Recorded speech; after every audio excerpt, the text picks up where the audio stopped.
I am. There we go. Hi, We got- Natalie. This is Glenda Rogers, and I'm your facilitator for today's call on the Caregiver Teleconnection. We're talking with Dr. Natalee Oliver. She's going to be talking about Alzheimer's disease, symptoms, stigma, and sexual expression. So, Natalee, tell everybody a little bit about yourself before you get started with your presentation. Sure. I am Dr. Natalee Oliver. I have a doctorate in social work, and I just earned it in December from Tulane. So still sometimes when someone says Dr. Oliver, I'm like, who are you talking to? But I'm a clinical social worker, a master's in gerontology, business degree, and I also have my LNFA licensed nursing facility administrator license, and I teach social work at Tarleton State University. We have different branches, and I'm on the Waco campus. And then I also teach adjunct at MCC, the McLennan Community College in Waco, and I teach future nursing home administrators. But the main thing that probably you want to know is that I've been volunteering with the Alzheimer's Association in different capacities off and on since 2006. It is my heart and soul. We had to, when I was getting my master's in gerontology, the study of aging, we had an assignment where we had to spend the night in a nursing home, and you got a different diagnosis. Well, I got diagnosed with Alzheimer's, and just everything that went along with that assignment, it changed my world. And I knew that I was going to serve in some capacity, whether volunteering, counseling, educating future students. And so that's what drew my heart to it. And that was back in 2001. No, that was quite a while. You have quite a background there, Natalee. We're so glad you're with us today. So you want to go ahead, and did you have a recording first before you did your PowerPoint? Oh, no, we're going to pull up the PowerPoint. All right, here we go. Okay. So I was trying to find a picture that conveyed how I was feeling about this topic, and I fell in love with this picture. And today is about Alzheimer's disease and mainly focusing on the stigma and the sexual expression. And I fell in love with this picture. When I looked at it, I was like, this says so much to me. And so I put it on here, and I always like to give credit. And this was the artist that did it. And he had it under, it was called Old Couple, and it was under the love and romance section. And I'm not sure what year he did it, but I fell in love with this picture so much that I actually put it on, I have a coffee mug, and I had it imprinted on there because it just spoke to me. So that is what that's about. I get asked a lot why this topic.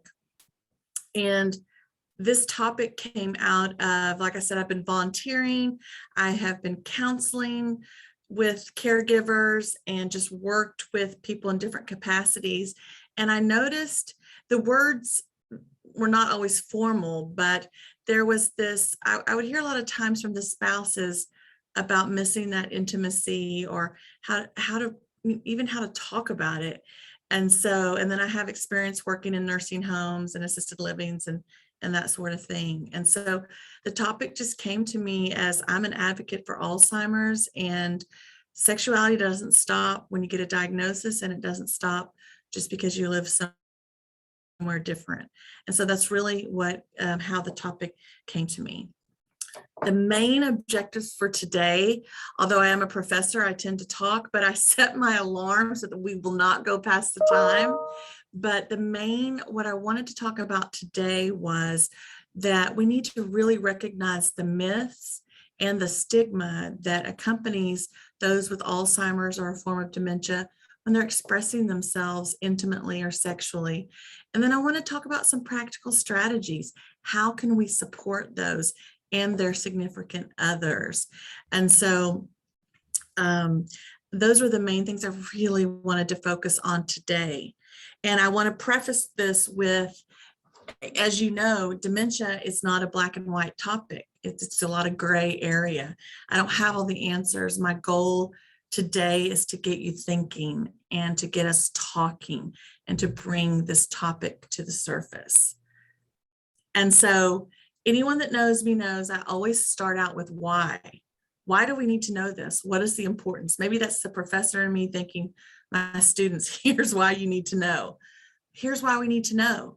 We know currently 6.2 million Americans age 65 and over have Alzheimer's disease. We know that that's supposed to double practically by 2050. Currently, 1 in 9 people age 65 and over have Alzheimer's. And so we also know that there's no cure. And then I also put this in here as well. We have the sandwich generation. We have people taking care of their younger children, but then they're also helping out with an older loved one as well.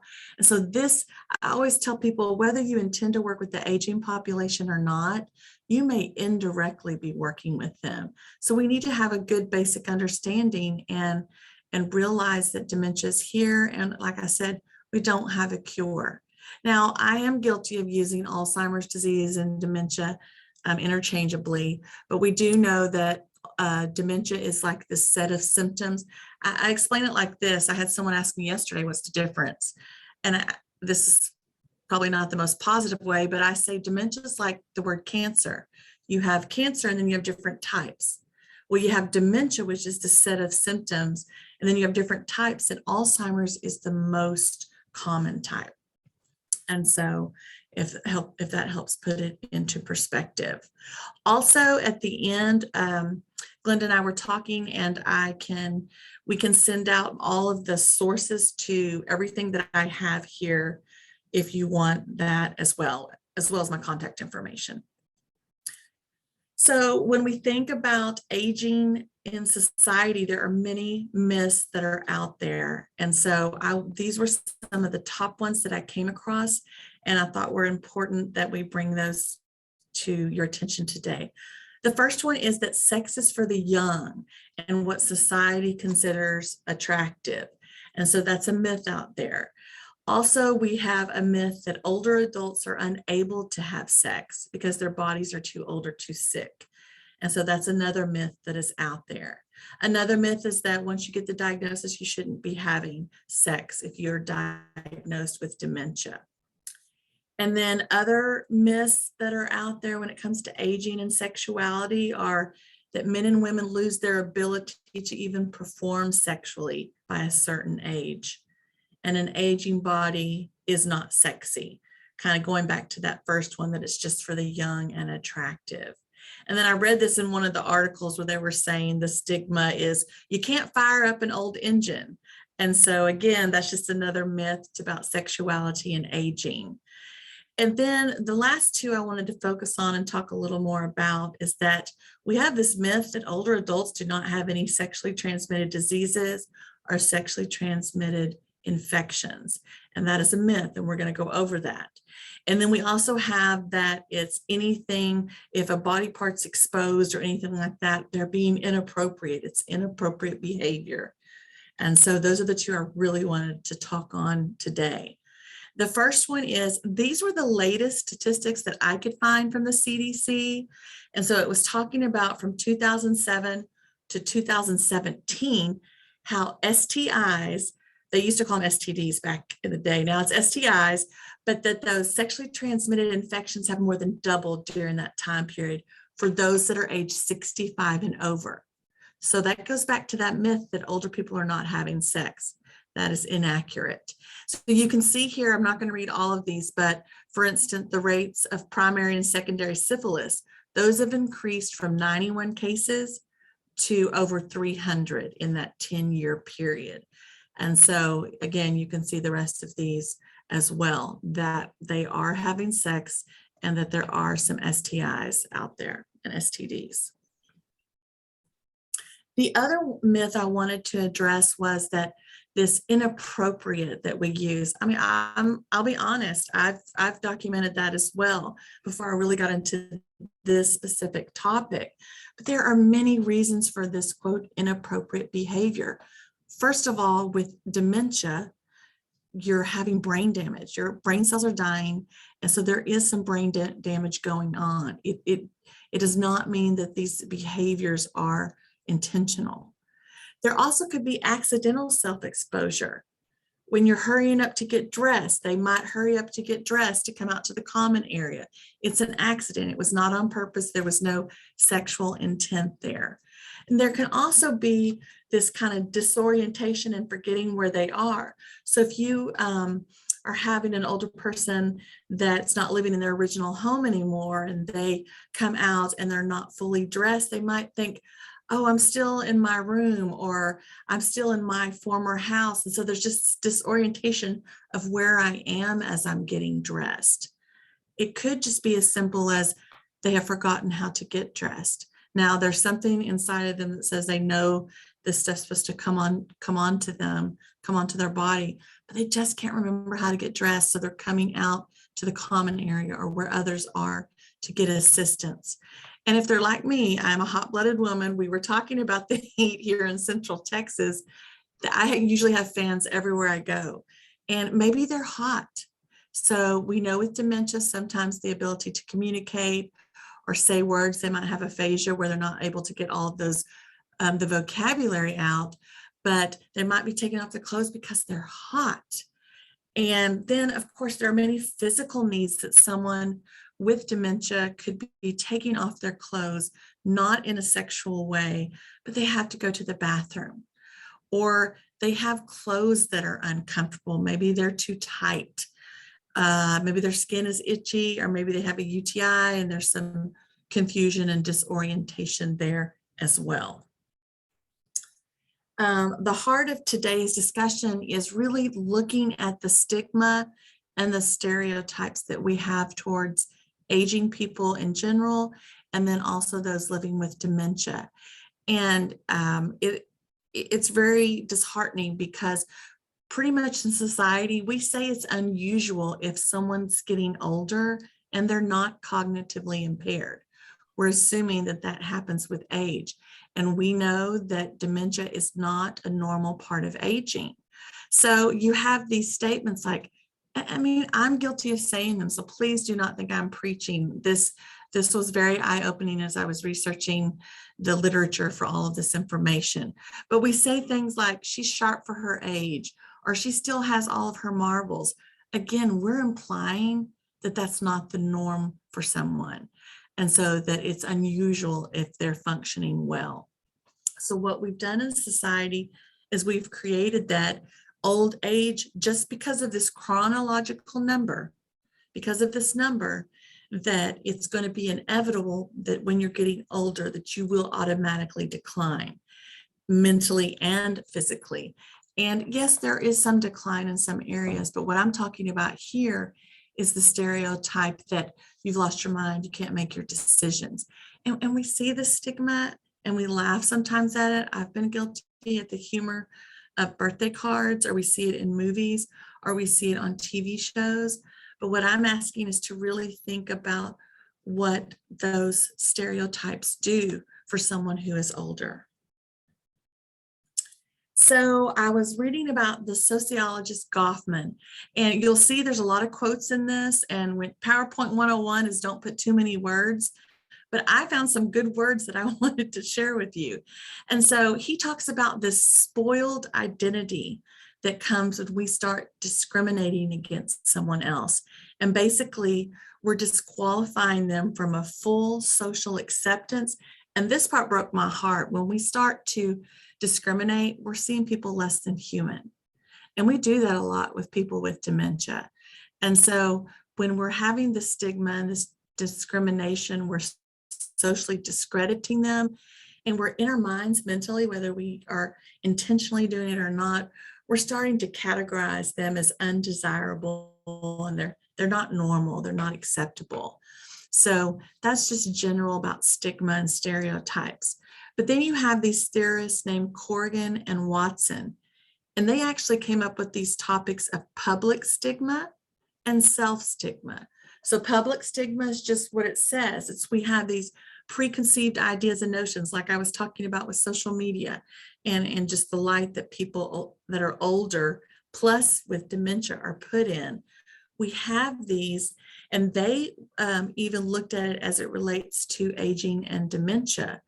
Well, and what they said is this public stigma leads to self-stigma, so that the person with dementia actually starts to believe what society's saying, and they start to absorb that stigma.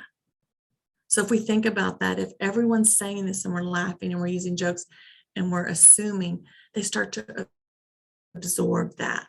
And so those were just some of the stigma and stereotypes and some of the theories about public and self-stigma.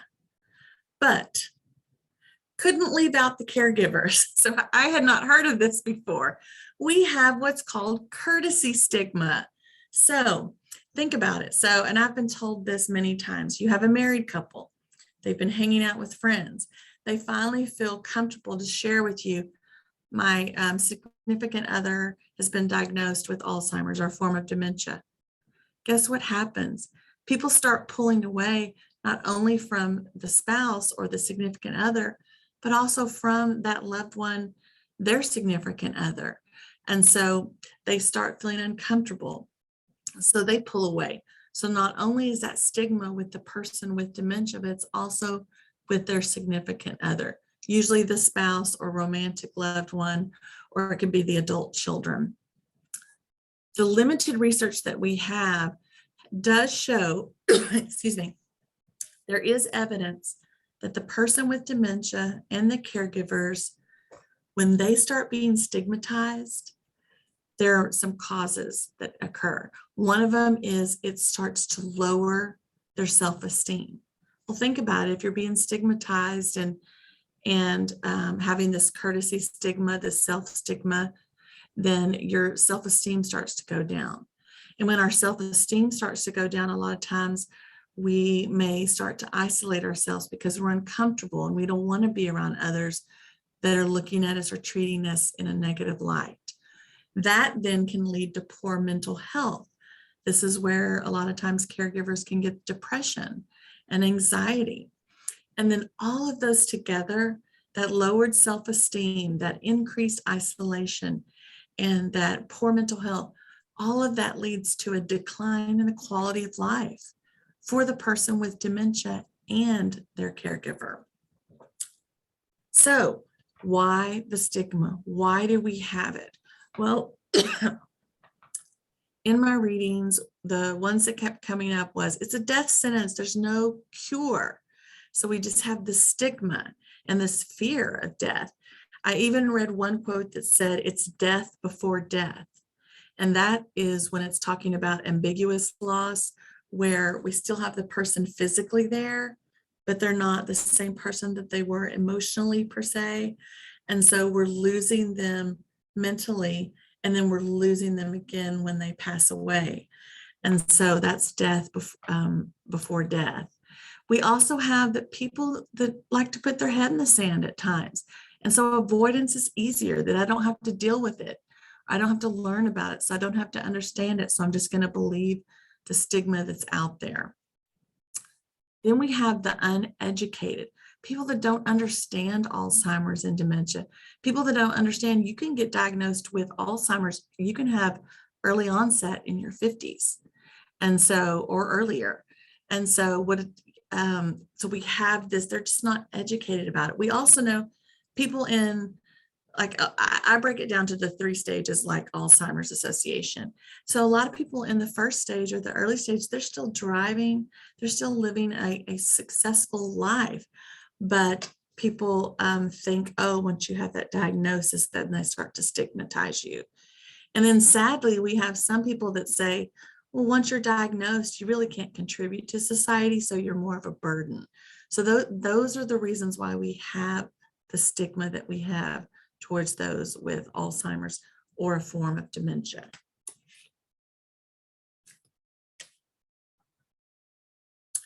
And I came across this article, and there was a study about, they actually interviewed people that were living with Alzheimer's disease.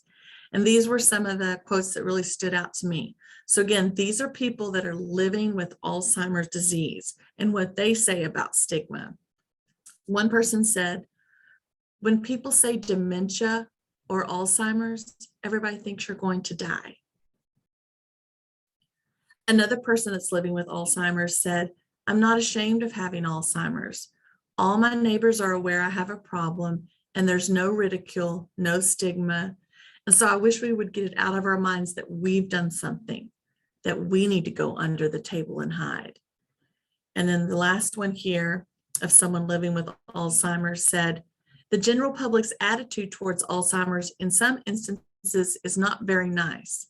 In fact, excuse my expression, but I have to say it sucks. But it does because we let it. And that last sentence really stood out to me, that we're letting it. We're kind of just going, oh, well, people are mean, they shouldn't be, and we're not really doing anything about it. And so this right here is a court case. I don't know if any of y'all have heard of it. I had not heard of it until I started reading the literature. So I could just tell you about it, but I wanted y'all to see the video that I watched when I learned about it. It's 3 minutes. So, excuse me, I'm going to pull it up, and then if we can't hear it, then Glenda will let me know, and then I'll just talk about it. So I'm going to pull up the video. And here we go. Right now, I want to tell you about Henry and Donna Lou Ray Hans. Henry was a 7-time representative for the state of Iowa. He and Donna Lou were both widowed. They met, they fell in love, they had just a fairy tale courtship and romance. They got married, and then 2 years later, Donna Lou started exhibiting some signs of dementia. In 2014, Henry had to move her into a memory care community. And Donna Lou's daughters went to the administration and they said, our mother cannot remember our name. We do not think she has the capacity to consent to sex with Henry.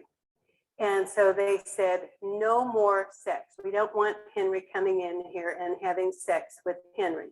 So the administration then had to talk to Henry and say, you can't come in here and have sex with your wife any longer. So he agreed to that. But in May of 2014, they were in a double room. There was a curtain that he pulled around Donna Lou's bed. And the next morning, the roommate reported hearing sounds that sounded consistent with a couple having sex. So they notified the daughter. The doctor gained temporary guardianship. And then in August 2014, Donna Lou died.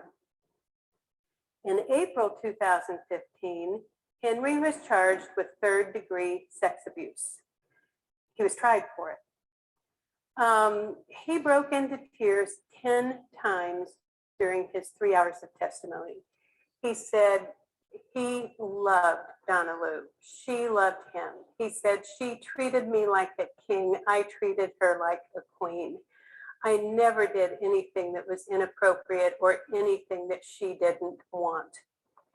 The medical staff was also put on, they also testified, and they acknowledged that Donna Lou could not repeat the words sock or blue, and that she didn't remember her children's names or a lot of other skills, but she was always happy to see Henry every time he came to visit. So on April 22nd, 2015, he was found not guilty. And it was because they couldn't prove that Donna was not capable of giving consent. I'm going to go back to my PowerPoint. So you can see, you know, some of the main points was that she was always pleased to see him. Even the doctor said intimacy is beneficial for dementia patients. And what they used to measure her ability was to find, it was questions that you ask if someone has dementia, not necessarily if they can consent to any kind of sexual expression. And so there was this one quote in one of the articles I was reading that said, you know, someone can have short-term memory and still consent to many things. And so let me go to the next. Okay. So many experts do say this short-term memory or this acute memory loss, it doesn't mean people can't make decisions. So we ask people with dementia all the time, do you want to eat this? Do you want to eat that? Do you want to go outside? What do you want to wear? So they still can make choices. So what I'm saying is, why can't we throw sexual expression, intimacy into that choice? And so, but there is no widely used method for measuring it. And we also know that dementia symptoms fluctuate. We know that one day someone is totally lucid and clear, and then the next minute they're very, very confused. And so I love this quote too, basically saying, hey, what's appropriate one day may not be appropriate the next week. It may not even be appropriate later on that day. And so we do have to recognize that about dementia. But here were the main parts of the lawsuit that really stuck out to me. And so it's clear that any person has the right to say no to sex, but does everyone have the right to say yes? And so can we say that a person who's diagnosed with Alzheimer's has lost their right to consent to sex? And then lastly, does protection mean that we abolish someone's sexual life? And so again, not clear-cut answers, but things to think about. There are many, many benefits of intimacy and sexual expression. Here are some of the top ones. It can help lower stress levels. It can increase someone's self-esteem. Some studies say it increases cardiovascular health.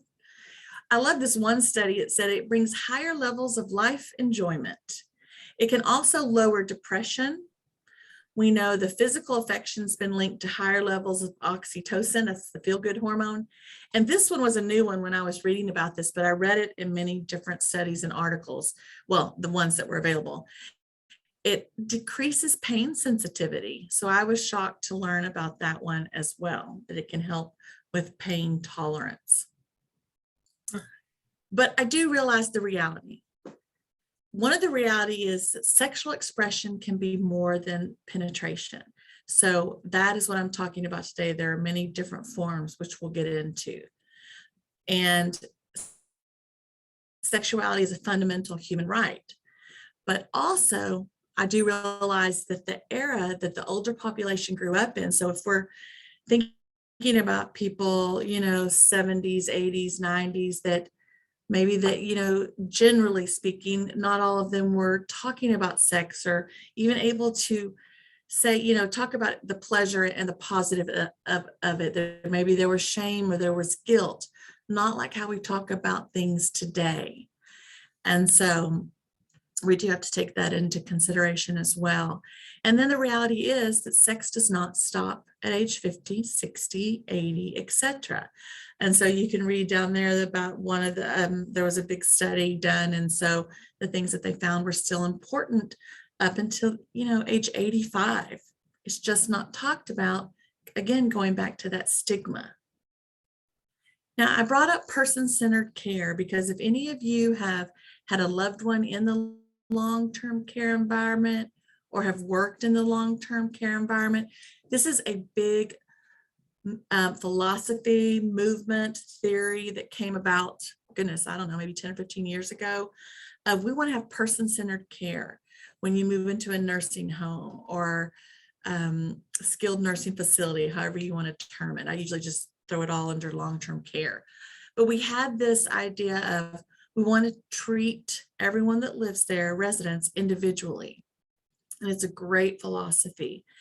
And examples would be Miss Smith moves into the nursing facility and she is not a morning person. She has never eaten breakfast. So why would we wake her up at 6 a.m., make her shower, get dressed, and go to breakfast?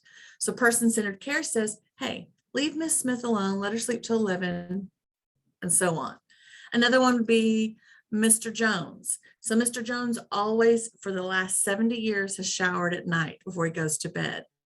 Person-centered care says, okay, we're not going to stick to our usual list of, shower between such and such. We're going to shower Mr. Jones at night because that's what works for him. Person-centered care is a wonderful philosophy, and some nursing facilities have really embraced it. But what has not been embraced is person-centered care when it comes to looking at the whole person as a sexual being. And I mean that as an aging person, even without dementia. So I showed this slide not to say, oh, look at all these articles I read, but really to show you that if you see the keywords that I did a search on, and then finding, if you look at all these databases, I found 14 articles that actually address what I'm talking about.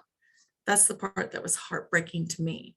So what I want to share with you briefly before I get into our practical strategies, here's what the literature is saying. It's saying sexuality and intimacy is a natural part of aging. It's more than the act of intercourse. And this can be holding hands, kissing, hugging, flirting. Think about someone in your life that you've seen that's been a flirt their whole adult life. Do you think they're going to stop just because they turn 65? Or even if they get a diagnosis with dementia, that part may not go away. There were some that said taking care of their hygiene was their way of expressing their sexuality. Some said they like to dress up. And so there were many different ways that we can express intimacy and sexuality. The research also says the desire can be lifelong, not ending at a certain age or diagnosis. Some people were admitting to still participating in sexual acts up until their 90s. But here's the part that's upsetting. It says many do not discuss this with whether they're living at home with adult children or family members, or they're living in the facility, because their fear of people having a bias towards them or judging them, or some that have expressed something, it's just been dismissed and not even really acknowledged. And so it's not surprising to see that staff and many individuals in society are even more discriminated towards if they're the same sex expression of sexuality in nursing home residents as well.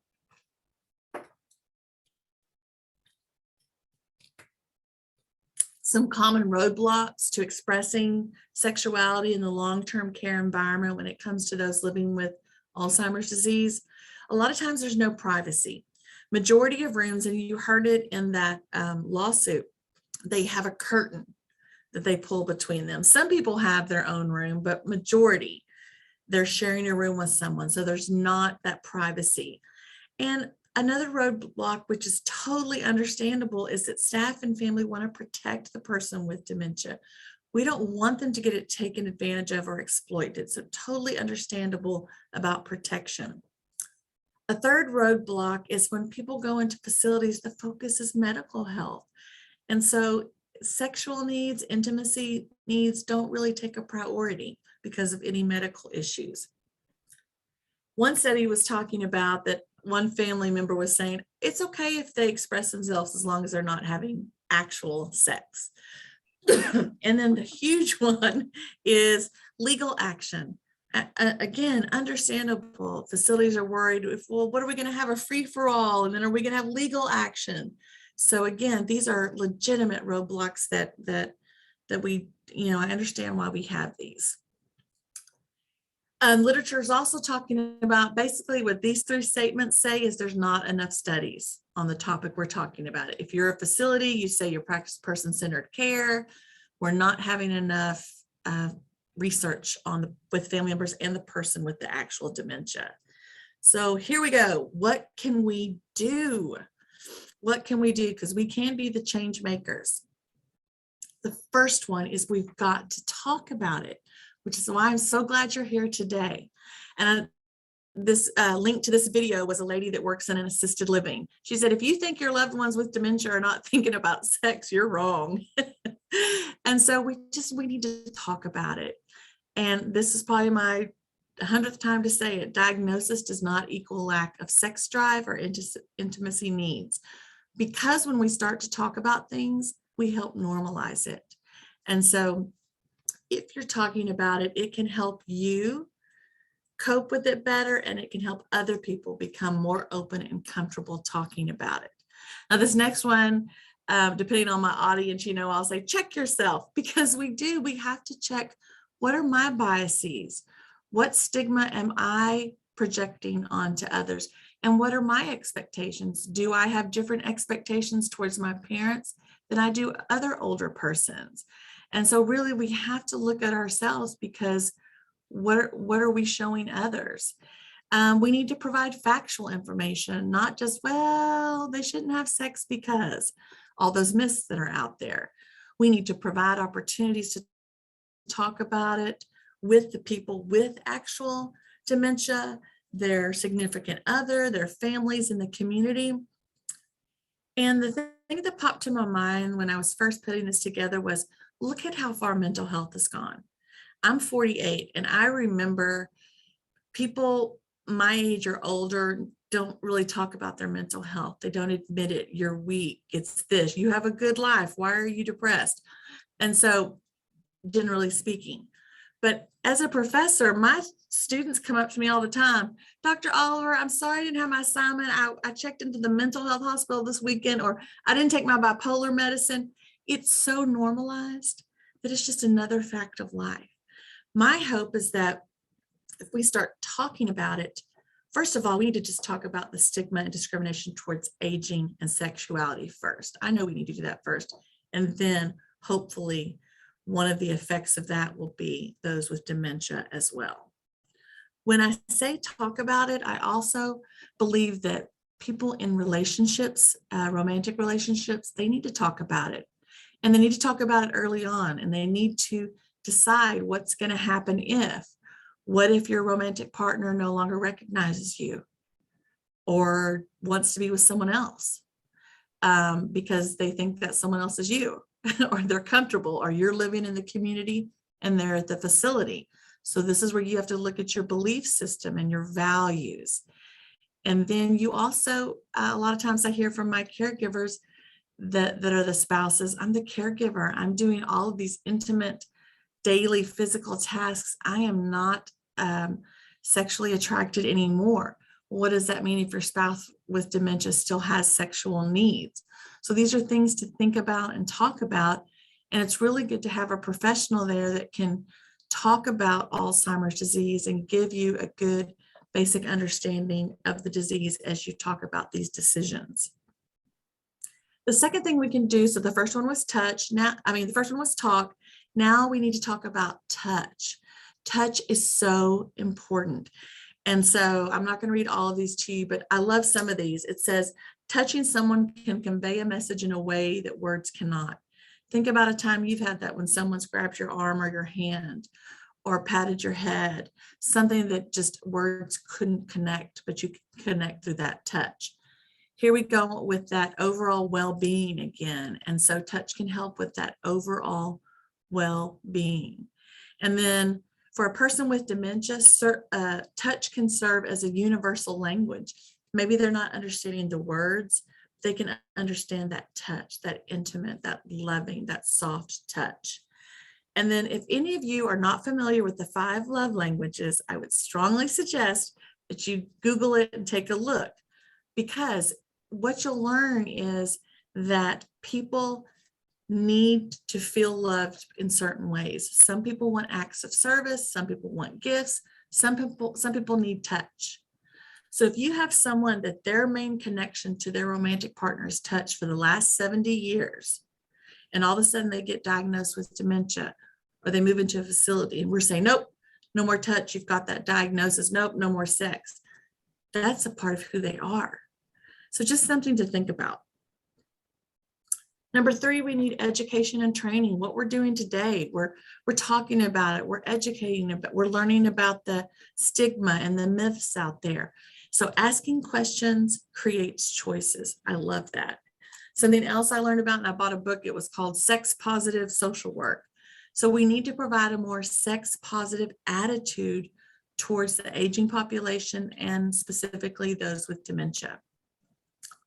We also need to educate staff on not having that negative response if we walk into a room with one of our residents having sex, masturbating, naked, whatever. We need to be comfortable and not overreact to where it causes shame. Then we need to deprogram our brains again, and also some of the older generations that may didn't talk about sex. And so we need to deprogram that and say, hey, this is a whole person. Go back to that person-centered care. And then discuss the benefits of sexual expression and intimacy, like we talked about, increased self-esteem, increased pain tolerance. Number 4 is outreach. What good is this education if we don't reach out to others and share this knowledge? And so a lot of people turn to their churches, they turn to their friends and family. We need to have those discussions. And then talk to the leaders in your community. Like in our area, the leaders would be the Alzheimer's Association and the Area Agency on Aging. And so these other lists are just what I came off the top of my head. All of these people that I listed here have the potential to interact with older persons and or older persons with dementia. And so we need to educate them and share our knowledge with them. And I even put higher education. This summer, I taught a sex and aging class to master level social workers and undergrad.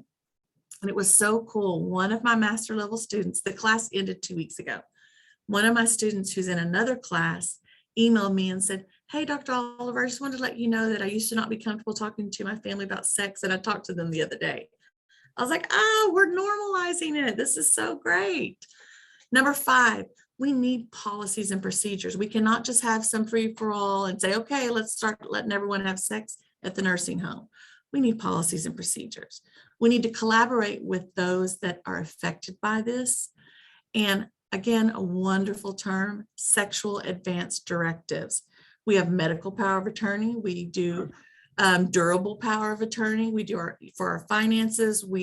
Why not make those sexual advance directives back to when you're having that conversation with your significant other? Maybe decide, well, if this happens, here's what I want. Maybe we need to have double beds in the nursing homes. We need to talk about policies. Are we going to provide sexual material and what types of material? And then, of course, we need to find an instrument of how we're going to measure their comprehension and sexuality and intimacy. But I do want to share this one. Geropsychologists Lichtenberg and Strepek, I hope I said that right, they did do a study and they came up with these questions to ask to see if the older patients that they had were competent in deciding if they were able to actually consent to having sex. So I thought this is a really great starting point. We could look at their questions. And I love this one at the bottom. It says, does the patient realize that this relationship may be time limited? Just outside of a facility, sometimes our relationships are time limited. It could be that way in the facility as well. I don't know if any of y'all have heard of Hebrew Home at Riverdale. You should Google them as well. This is from their policies. They have policies about sexuality. And so what they do is that, I put it in bold here, they recognize, they respect that people have emotional and physical intimacy. They even define what sexual expression is. And then they talk about, at the bottom, I really love this, they talk about what the staff is responsible for and how they help support it. And you can have links to those as well. And then I just put in here, here's how you can come up with guidelines.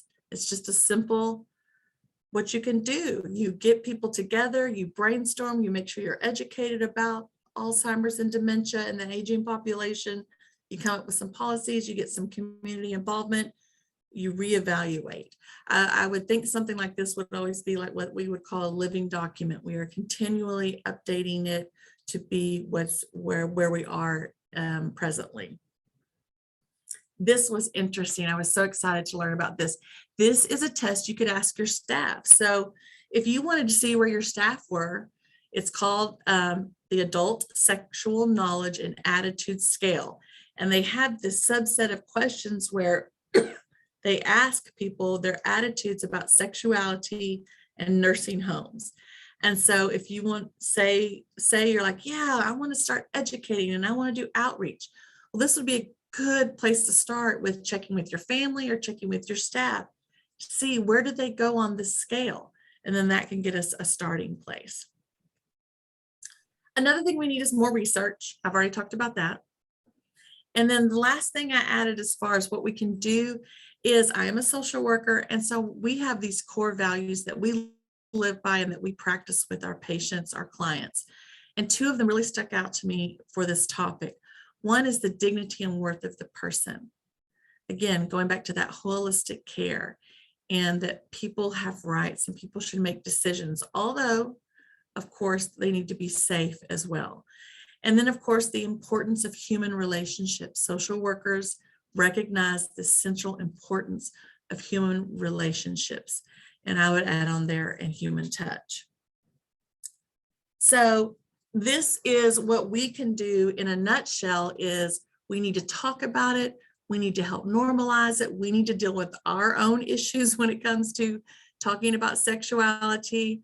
We also need to incorporate touch. If you think about it, a lot of times older patients, especially those with dementia, a lot of times they're only touched when they're getting dressed, bathed, or toileted.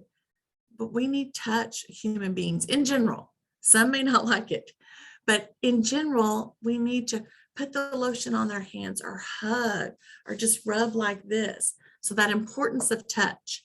We need training and education like you're doing today, but we need to do something with that knowledge, and we need to outreach in all of our communities and find your leaders. We need to make policies and procedures. We've got to do this organized, safely. We're always learning. And then we, of course, need more research. So all of you professionals that are on here, social workers, nursing home administrators, nurses, physical therapists, caregivers, there's research to be done because we want to help. Remember, there's no cure. We're also living longer, so we need to address these things. And then lastly, we can incorporate social work core values, and that is the dignity of the person and the importance of relationships.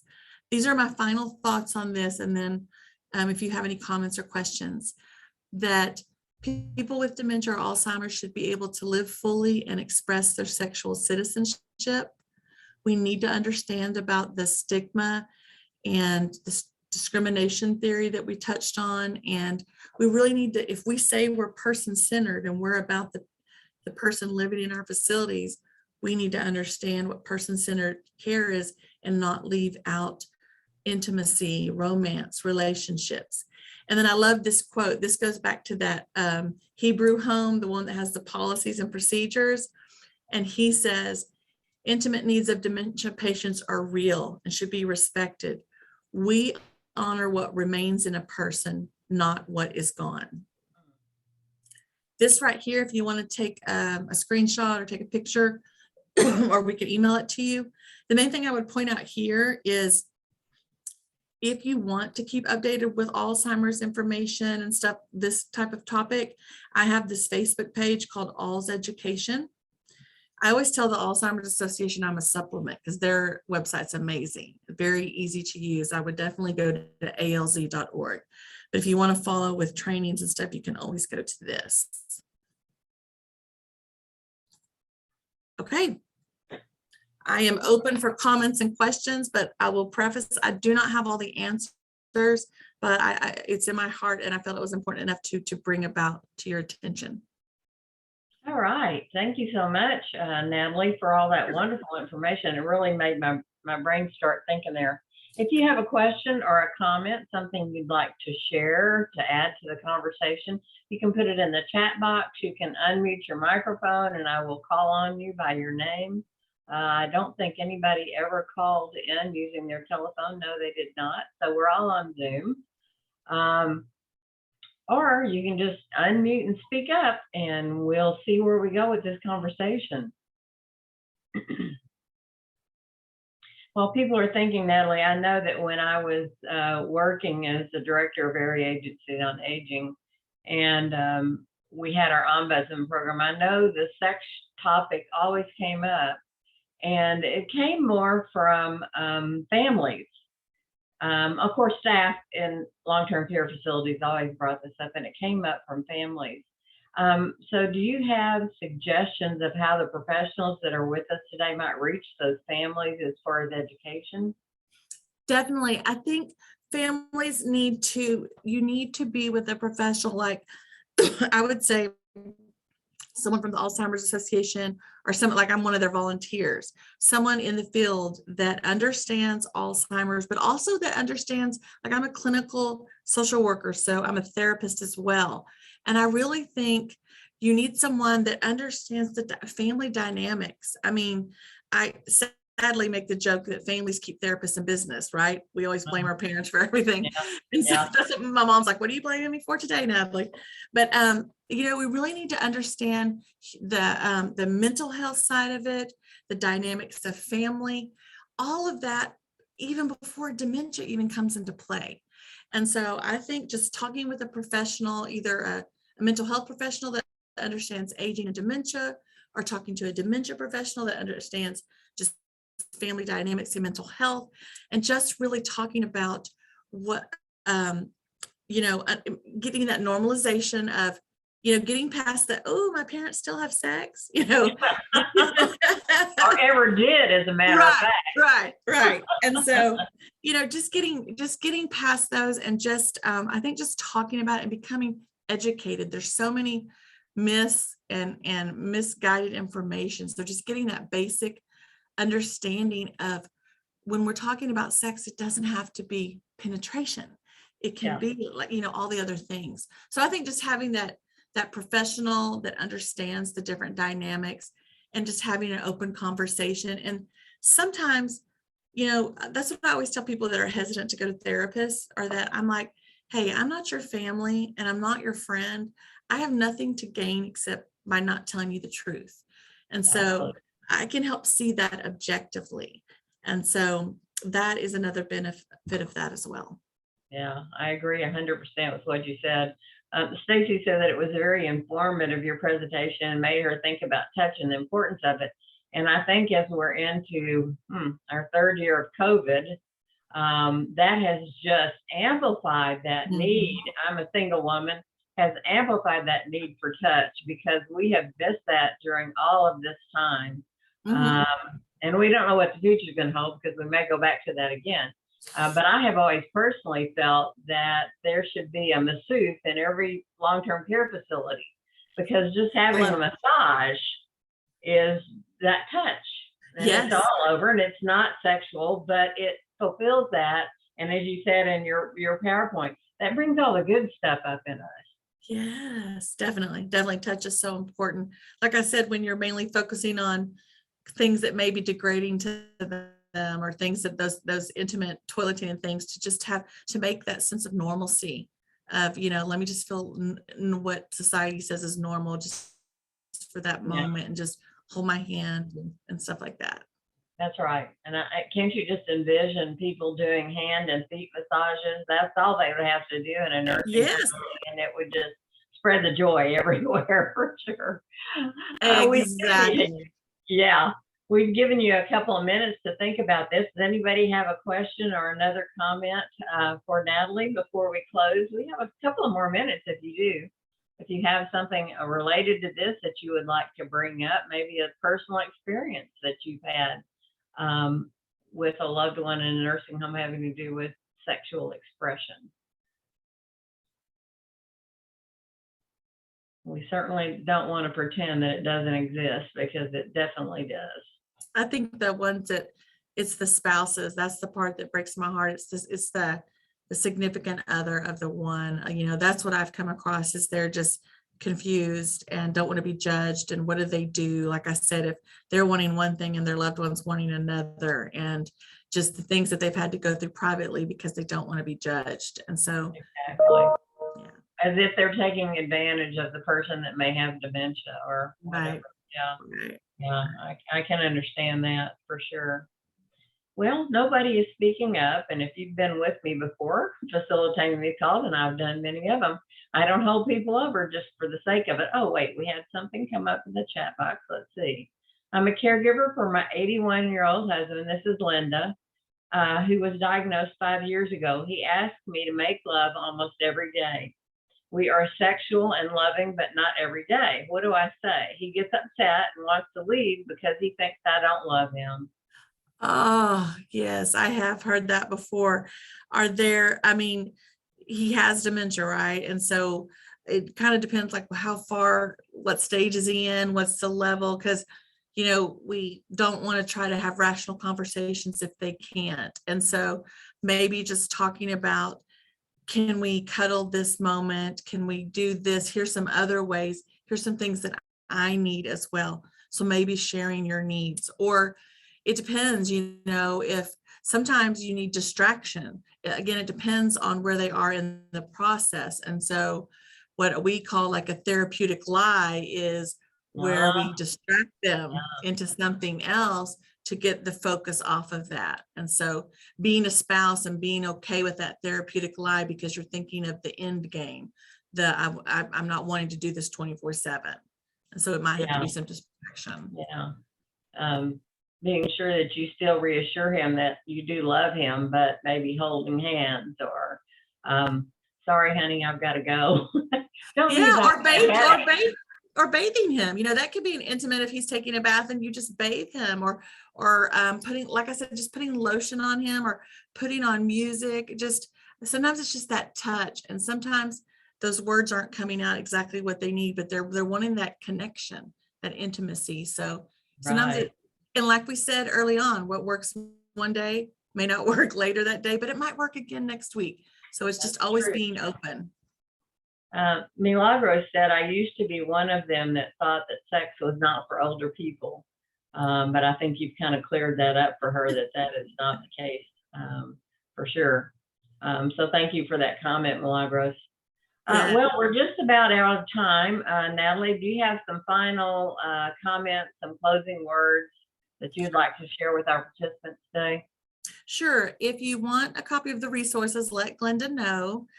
And also just to remember, we need to treat older people, and especially those with dementia, holistically as people, and not forget. And it's easy to say, but to put that into practice is what I would ask to do. For sure. And just dismiss them because they have that diagnosis. Definitely. You will receive a follow-up email if you register for the session today. And included in that follow-up email will be Natalie's resources that she's sharing with us today. She's not going to share the entire PowerPoint, but she's going to share important information and how to get in touch with her if you would like to do that. Remember, we have the podcast up on our website. Lots of good information, a lot of great speakers there. So please look at those as you have time. Natalee, thank you so much for being with us today. I hope you can come back and join us again sometime. And I want to thank all of you for what you're doing in the caregiving realm, whether you're a professional or a family caregiver. We appreciate everything you do for the people you care for. Thank you so much, and I hope to see you again soon. Bye-bye.